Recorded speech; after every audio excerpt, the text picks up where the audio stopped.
Hello বন্ধুরা, আমরা একটা ছোট্ট মিনি ব্লগ নিয়ে চলে এলাম দীঘায় ঘুরতে যাওয়া।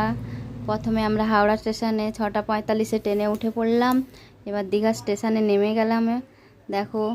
আর এবার দীঘা স্টেশন থেকে টোটো করে হোটেলের কাছে চলে যাচ্ছি দেখো। আর হোটেলে ব্যাগপত্র রেখে দিয়ে রেডি হয়ে স্নান করার জন্যে এবার সমুদ্র পাড়ে চলে এলাম।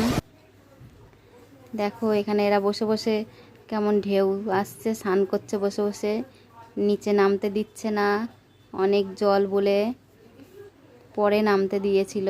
আর এটা বিকেলবেলা আমরা ঢেউ সাগর দেখতে চলে এলাম। দেখো কত সুন্দর জায়গাটা, এখানে ভালো ভালো ফটো তোলা যাবে। আমরা অনেক ফটো তুলেছি এখানে, আমার ছেলে মেয়ে বর আর আমার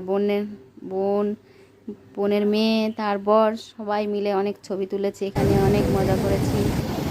আর এখানে দেখো এবার ওল্ড দীঘাতে চলে এলাম, আবারও